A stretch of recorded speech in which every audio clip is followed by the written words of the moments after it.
Welcome back, friends. You are listening to Outnumber the Podcast, episode number 66. Today, we are thrilled to have join us Rachel Nielson of the ever-popular parenting podcast, 3 and 30 Takeaways for Moms.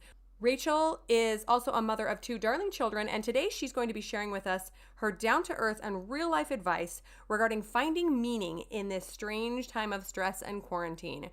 We loved interviewing her, and she had so many wonderful nuggets of wisdom. We can't wait for you to listen.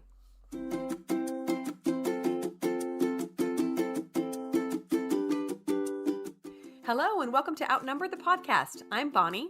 And I'm Audrey. We're experienced moms to a combined total of 18 children. Our mission is to help overwhelmed parents find peace in parenting and humor in the chaos. Come join us as we attempt uninterrupted conversation about parenting with joy and intention.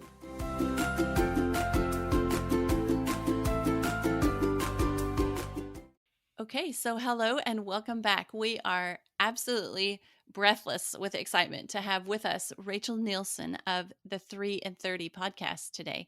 And welcome, Rachel. Oh, thank you so much. I am so excited to be here. Yeah, so we start most of our guest episodes. We would love to have Rachel share a funny mom moment with us. I think this is really telling that we're all on the same boat when we can share these moments. So go ahead. Well, and you asked me before the interview to think of something. And so I've been thinking, and I actually decided to share one from my own mother with raising me, if that's okay. Because now that I'm a mom myself, I'm like, this is all the more hilarious. So when I was in middle school, I could not get out of bed in the morning. I'm still that way. And I missed the bus so much that my mom told me she wouldn't drive me anymore. So she's like, I've fought you about it. I've tried everything. If you miss the bus, you're going to have to figure it out. And one day I indeed missed the bus yet again. And I was so afraid to go home and tell her that I'd missed the bus again that I threw rocks at my little sister's window until she woke up. And then I still remember her opening the blinds and looking out, and her little face, like her jaw dropped. And she opened the window and I said, "Bring me a phone and my piggy bank." And so she came downstairs, came outside, brought me my little Tootsie Roll piggy bank and the cordless phone, and I called a taxi to take me to school.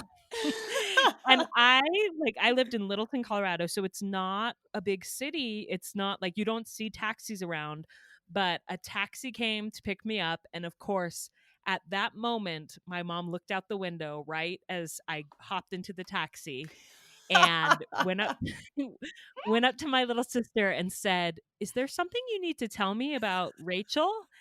And so anyway, she called the school and said, "Just have Rachel call me when she gets there so I know she's safe." And she told me, "I'm proud of you for figuring out, but you have to tell me if you're going to take a taxi to school." So that's my funny mom moment. And I did take a taxi probably 2 more times that school year when I missed the bus. That is hilarious. So the question is, do you remember how much it cost? Yeah, I remember. Well, and this is just an added layer to the story. I have never had a good sense of direction. And so I couldn't tell the cab driver how to get to my school. And that was before GPS and all of that. And he ended up getting lost. And so I was watching like the meter going up and going up and going up. And I had no idea where we were. But once it hit like $18, which was all I had from babysitting, I said, "Well, I don't have any more money. So just drop me off here and I'll figure it out and I'll get there."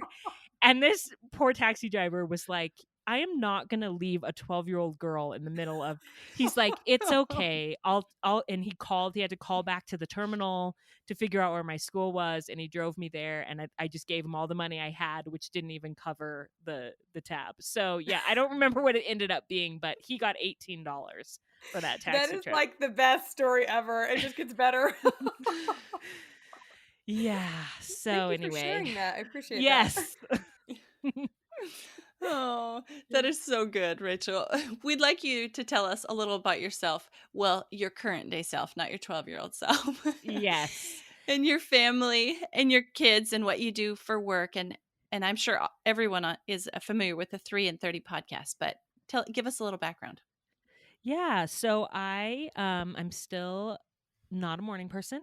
And I live in Haley, Idaho, which is right outside of Sun Valley in the mountains. And we love it. And I have 2 kids. They're both, I call them my miracle babies because Noah's adopted and Sally was conceived with IVF. And I was a high school English teacher before my kids were born and then decided to stay home with them. And I really missed teaching. So, about 5 years into stay at home motherhood, I decided to start a podcast as an outlet to teach. And so, my show is 3 and 30 takeaways for moms, and each 30-minute episode has 3 actionable takeaways. And I love doing it. It's brought so much more fulfillment to my life generally and to my motherhood as I've been able to talk to so many great experts and learn and grow. So, it's been such a great experience. That's so awesome. And we both totally uh recognize that feeling of fulfillment that comes from having a passion project, especially when you're stuck at home with little kids. We love our Hmm. kids, but it's very difficult to find fulfillment in those day in, day out of changing diapers and being the only adult. Yeah. So we love that you found that. Yeah, and for sure I feel like it's so important for women to use their gifts, whatever their gifts are, and I love to teach and I feel so fulfilled and happy when I do it because I do think it's one of my gifts. And I found that in those early motherhood years, a lot of what I was doing was not tapping into my innate gifts. And so at the end of every day, I just felt really depleted. And so adding back in a little piece of what I'm naturally good at, what comes easily to me, has been a game changer for motherhood for me. I love that you mentioned that. I think so many of us put aside who we really are as people to become moms because our kids need so much from us. And yet, I really think we do ourselves a disservice by not adding in those things that really fulfill us like you've done. So that's awesome. Yeah. And of course, you can teach as a mom. But especially when they were little, I couldn't have like deep conversations with them. And now I feel like the stage they're in, I am having more fulfillment in the innate jobs that come with my everyday motherhood. But I wasn't finding that when they were really little. So I do feel like every stage, like different moms love different stages, you know? So I'm really enjoying this elementary school age that they're at now. Oh, wait till they get to teenagers. You're really going to enjoy that one too. Everybody talks about how horrible it is, but it's so fun. It really is. I hope I think I will too because like I said I was a high school teacher. I've always loved teenagers, so I hope that they will be nice to me when my kids are teenagers for the most part and that we can have a good relationship. I'm looking forward to that. So we would love to know a little bit more about why you began 3 and 30, and specifically why podcasts. Do you feel like you were led to that form of content creation? Yeah, I really do. I feel like I spent all these years teaching teenagers and young adults how to take complicated big ideas and boil them down into thesis statements. And a lot of times my students' theses had 3 points. Not always, but a lot of the time they did. And so that is a skill set that I honed for a lot of years that I'm now using with my podcast, taking like a big complicated motherhood topic and then boiling it down to kind of some thesis points. And so that's how 3 and 30 came to be. I was looking for that type of a podcast as a podcast listener. And I just couldn't find anything that had these really defined actionable takeaways in it. And so I decided to create it. And I do feel like I was really led as far as like I feel like it's a calling, it's a ministry, like my work where God approves of it. God led me to it to use my gifts in this way. And I think that's why it brings me so much fulfillment. And I've always loved to teach. So, you know, the auditory teaching, the podcast format is a really good fit for me. So, because you're kind of the expert at this 3 and 30 and boiling down 3 thoughts, we want to know from you if you can give our listeners 3 tips or 3 takeaways for creating meaning during this time in quarantine. Because I think a lot of people feel like it's all about survival. And if they just get through it, and that's true, we do just need to get through it. But we want your help with adding another layer to this time in quarantine. Yes. Well, I want to start off by saying that I don't feel like I've been like a rock star at this yet so far during this quarantine. We've had some unusual. My husband and I both got COVID-19, so we were recovering for a while, and then we had an earthquake, and it's just been Sheesh. kind of crazy. And so I feel like my tips that I have today are more like things that I want to do that I know will help me, but I haven't been perfect at doing them. So just like all the grace for all the mamas out there and everything that we're facing right now. And because I think there's a part of me that's a little bit disappointed in myself. Like, I'm like, this is such a unique opportunity and time with my family that we're never going to get again. Hopefully, we're never going to get to something like Yeah. this again. And so, Rachel, you're wasting it. I can kind of start to go there when really it's like just have compassion and grace for where you're at, and then try to add a little bit more meaning in every day, which I do feel like is leads to my first takeaway about this is don't judge yourself. So if you want to create meaning during this time, just try to notice those judgmental thoughts that I think most of us kind of naturally have, and stop yourself. And just when you start to think of like, oh, I should have done this differently. Why am I not maximizing my time with these kids more? Why didn't I do that? Why do I feel this way? I think sometimes we judge our emotions where we're like, why am I disappointed that our family trip got canceled when there's people in the world that are dying? And so we start to kind of judge ourselves when it's like, just take a breath and refuse to judge yourself and just have a lot of compassion and grace during this quarantine time. Wow, that is really an amazing first tip, first takeaway. Like, I can just have this little visual picture of you taking your finger and flicking, how you see those comics and there's an angel on one shoulder and a devil on the other shoulder. So Mm-hmm. during this quarantine time, you're just taking your fingers and flicking that little devil out the back door, and you can open the door again when the quarantine's over. But until then, he's gone. Yeah. And hey, I say never open the door again. Oh, yeah, true. Get him out of here for good.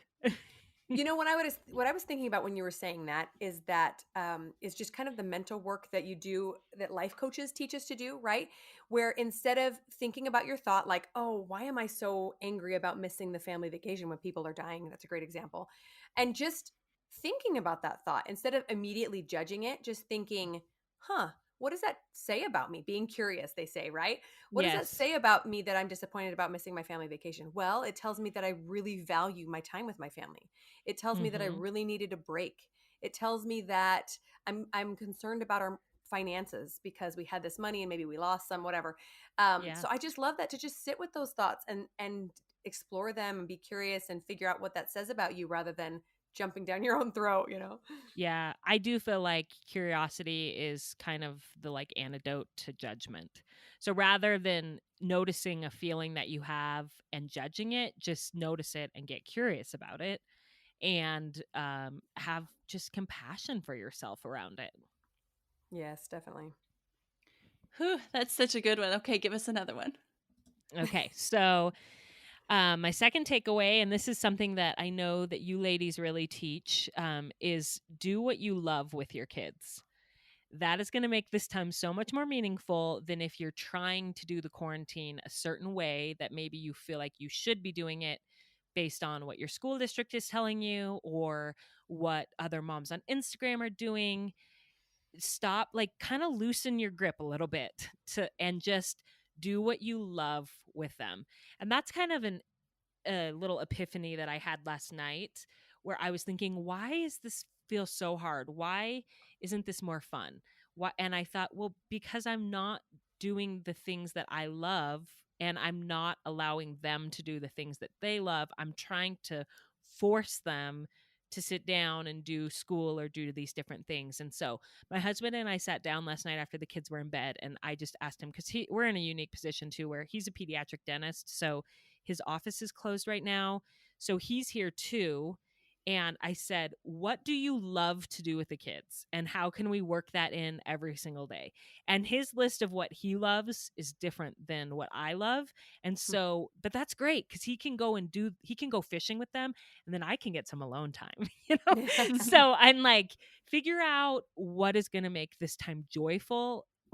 that's more important than like making this time quote productive or perfect or look a certain way. Yeah, that's beautiful. I love that. And it really reminds you that you are your children's mother for a reason. You have Hmm. unique passions and strengths and that you can communicate and pass on to your children that no other person can do. And I think so many moms forget that and think, "Well, I'm not this and I'm not that and I can't do this." But that doesn't matter because what you do have is essential for their well-being. So pass it on, you know? Yeah. And I have an episode on my show called How to Accept the Mother That You Are Instead of the Mother That You Thought You Should Be or Would Mm, Be. mhm. And there's some really concrete tips in that episode about figuring out what you offer and maximizing those things versus always trying to self-improvement is good, but like we shouldn't always be trying to build on our weaknesses. We should be taking our strengths and like exploding those and amplifying those things in our lives. Yeah, I couldn't agree with that more.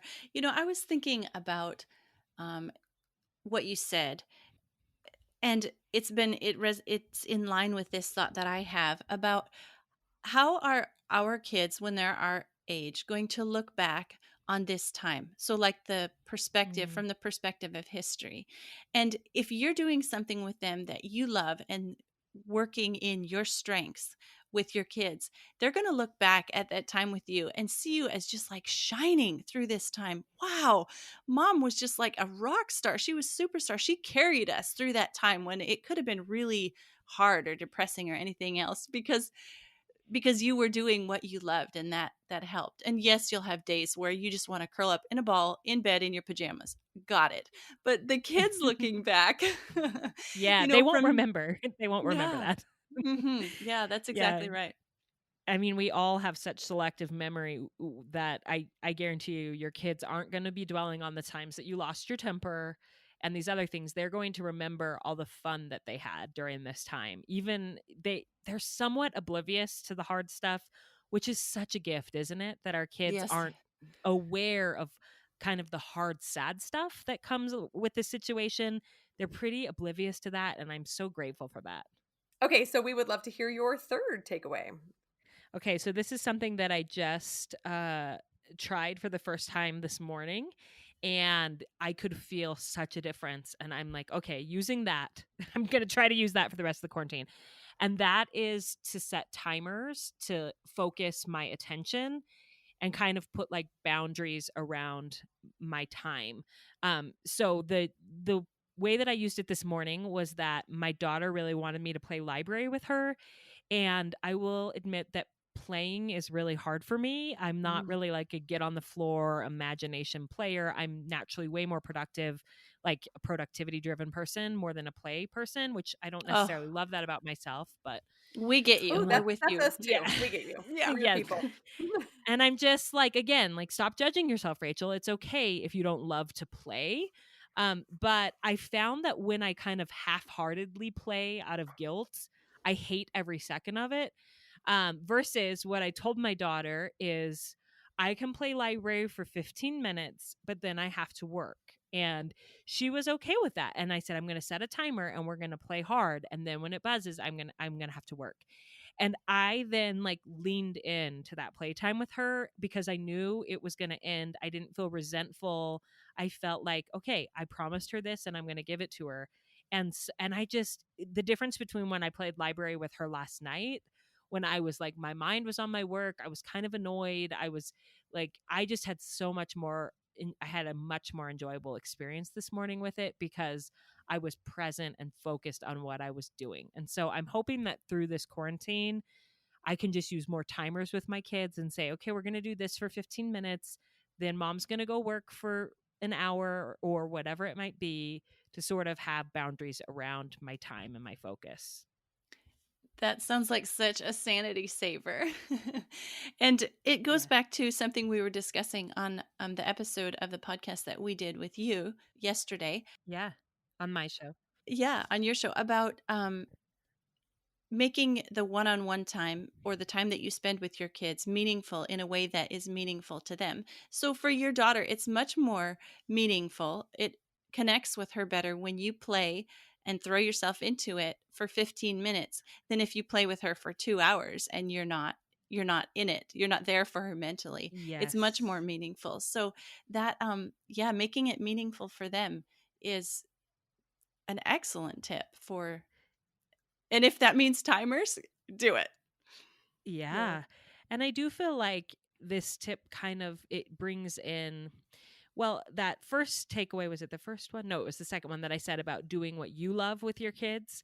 Hmm. I feel like this takeaway kind of brings together the idea that but also do what they love but with respect for your own limits and boundaries. So cuz I'm like I want to also do what they love at times but I can respect that it doesn't have to be for hours. I can still have my things and my passions and using timers and having some kind of containers around when we do things can make it so that all of our needs are met. Yeah, that is so brilliant. And I think it's interesting that you specifically said timers because not only does it put boundaries around the things that you might not love doing, but it can around the things that you do love doing. So let's say you like to Mhm. get caught up in social media, even though like we have an excuse of I have to be on social media for my business. So you're on, but you could create a boundary around that with a timer or even do the same thing for your kids in their schoolwork. My 10-year-old I guess my 10-year-old and my 12-year-old recently got on Amazon and bought themselves some timers. They just thought they wanted them for their schoolwork. And so they got these little Yeah. $4 timers and they slapped them up on the fridge.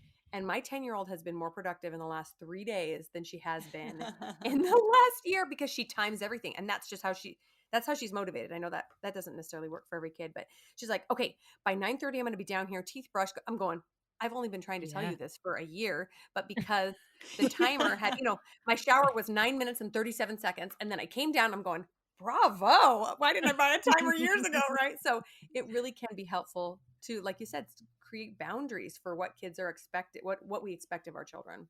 Yeah, and I love your point about boundaries for ourselves around the things we do love doing cuz I love working. I love doing my podcast, but I could get completely consumed by it and ignore and neglect my family, and that isn't aligned with my values either. And so it's hard to put a boundary around the things that I love. When that timer goes off, I don't want to stop a lot of the time, but it is kind of a little reminder like audibly that I hear of like, live according to your values, Rachel. Stop working and go be with your family.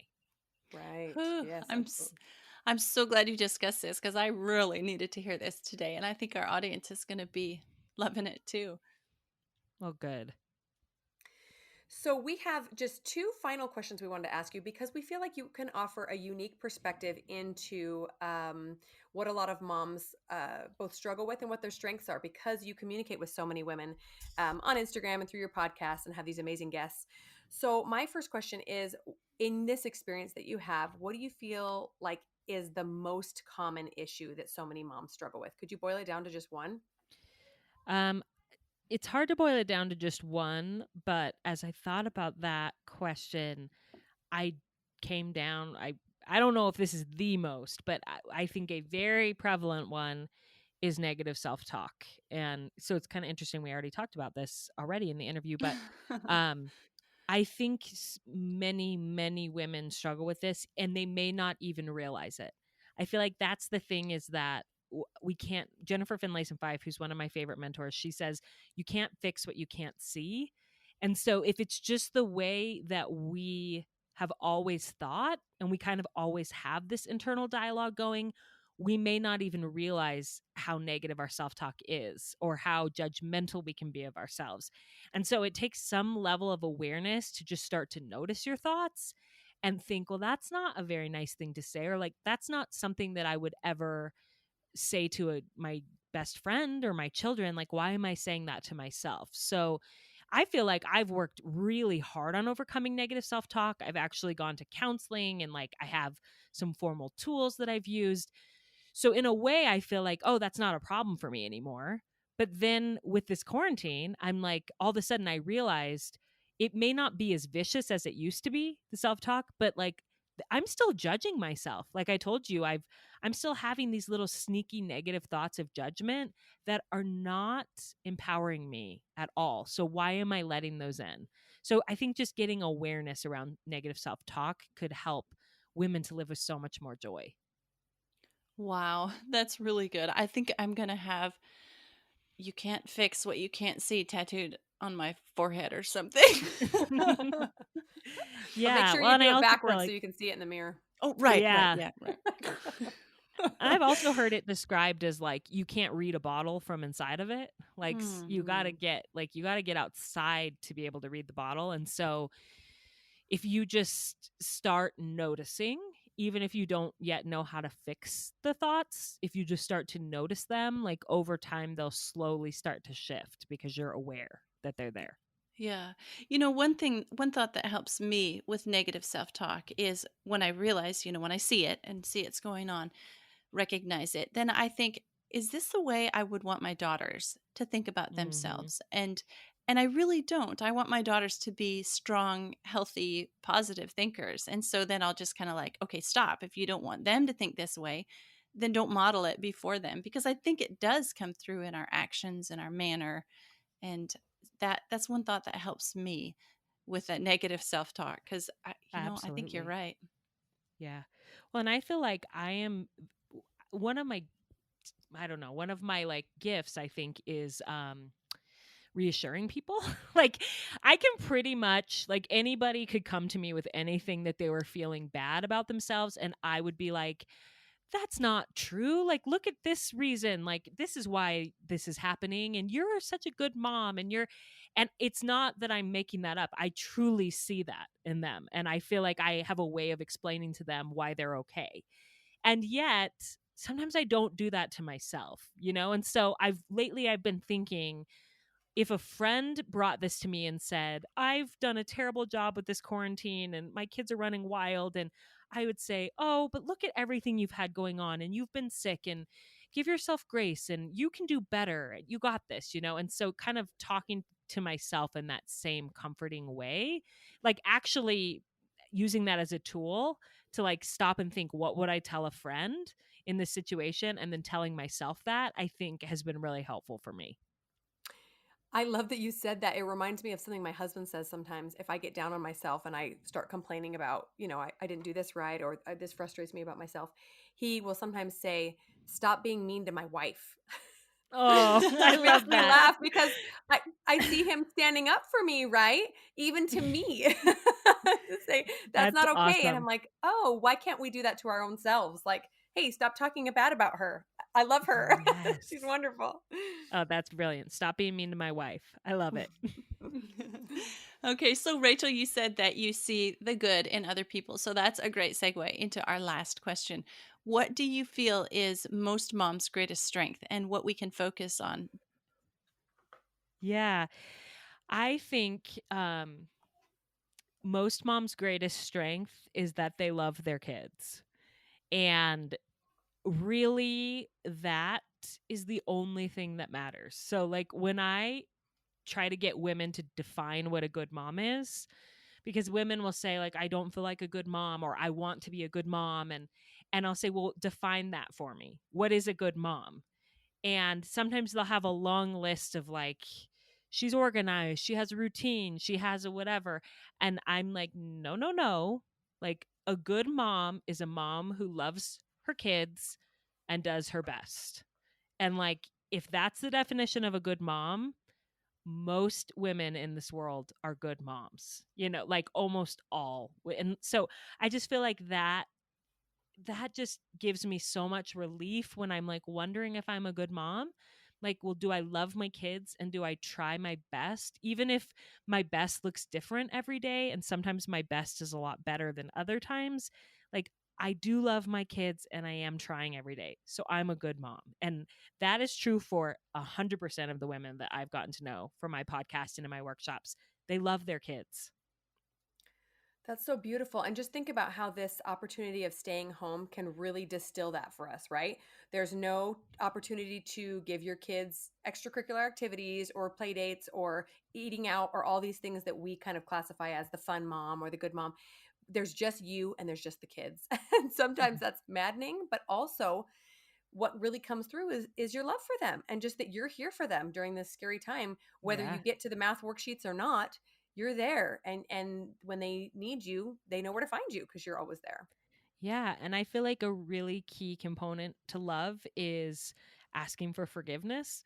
So it doesn't mean that you're never going to yell at them or you're never going to make mistakes. Like, love is going to them and saying, I really messed that up. I'm sorry that I talked to you like that. That's not how I want to treat the people that I love the most. Can I try again? Will you forgive me? And so we are all going to have low days, hard days, times when we yell during this quarantine time. But if we can come back to the love and just keep asking for forgiveness and trying again, John Gottman teaches that repair is the most.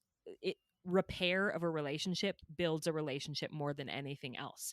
So when you mess up and you go back and you repair, just think, wow, we really strengthened our relationship today. And it's so true. Think about like those people that you've had to work through things with are often the people that you love the most fiercely because of the history that you have with them. That is so true. Like, because you've been vulnerable with them and they've seen Mm-hmm. you not at your best, and they still love you and they're still there with you.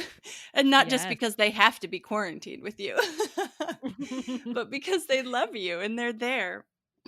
Yes, totally. So again, that's a little mindset shift of being nicer to yourself instead of thinking, I yelled at my kids again. I'm such a screw up. I'm a bad mom. Just thinking, I gave us the opportunity to really build our relationship today because I messed up and I went and asked forgiveness, and look, our relationship is stronger than ever. Well, Rachel, it has been such a pleasure to have you on the podcast today. And we want you to tell our listeners where they can find you on the web, because if they haven't already listened to every back episode, they need to go do it right now.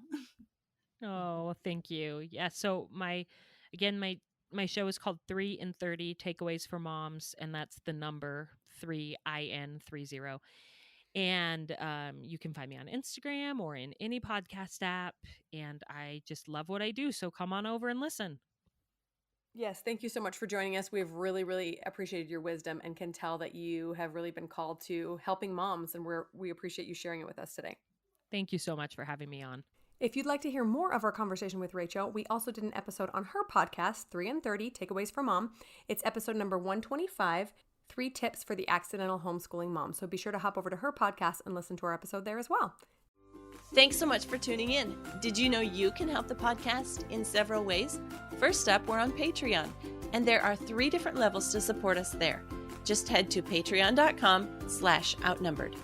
Next up, if you enjoyed this episode, please leave us a written review on iTunes. It helps other parents find the podcast and receive the help you're enjoying. And finally, you can follow us on Instagram at Outnumbered the Podcast. We're always having fun over there, too. As usual, if you have any questions or ideas for future episodes, you can reach us at outnumberedthepodcast@gmail.com. Thanks for all your support. We'll talk to you next week.